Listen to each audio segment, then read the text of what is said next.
Madura tersohor sebagai lokasi ziarah makam-makam yang dianggap keramat bertebaran di berbagai pelosok pulau ini. Salah satu makam keramat yang paling sering disebut-sebut adalah Pasarian Air Mata atau makam Ratu Ibu.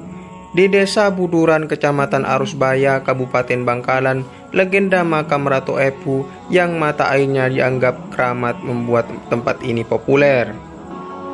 Makam Ratu Ibu adalah makam seorang wanita yang bernama Syarifah Ambani. Konon wanita inilah yang melahirkan Raja-Raja Madura menurut dokumen sejarah. Syarifah Ambani adalah keturunan dari Sunan Giri, Gresik yang dipersunting oleh Cakraningrat I. Dari Madura, Cakraningrat I memerintah Madura pada tahun 1624 atas perintah dari Sultan Agung Mataram. Istri Cakraningrat yang bernama Syarifah Ambani yang selalu tinggal di Keraton Sampang. Dari perkawinannya kali ini, dia mempunyai 3 orang anak, yaitu Raat Mojonegoro, Ri Udagan, dan Ratu Mertopati. Syarifah Ambani adalah figur seorang istri yang taat dan patuh pada semua perintah suaminya. Alkisah, walaupun Penembahan Cakraningrat I ini memerintah di Madura, tetapi beliau banyak menghabiskan waktunya di Mataram, membantu Sultan Agung. Melihat keadaan yang demikian, Syarifah Ambani merasa sangat sedih. Siang malam beliau menangis meratapi dirinya.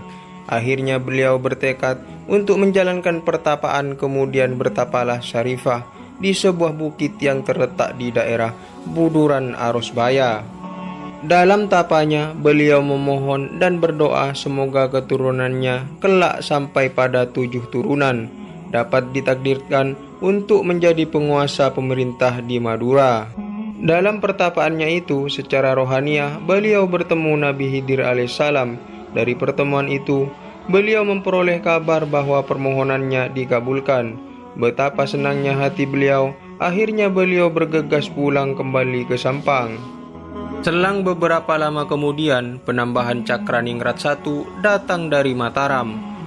Diceritakanlah semua pengalaman semenjak suaminya berada di Mataram, bahwa beliau menjalankan pertapaan, dan diceritakan pula hasil pertapaannya kepada Penambahan Cakraningrat I. Setelah selesai mendengarkan cerita istrinya itu, Penambahan Cakraningrat bukanlah merasa senang. Akan tetapi, beliau merasa sedih dan kecewa terhadap istrinya. Mengapa beliau hanya berdoa dan memohon hanya 7 turunan saja?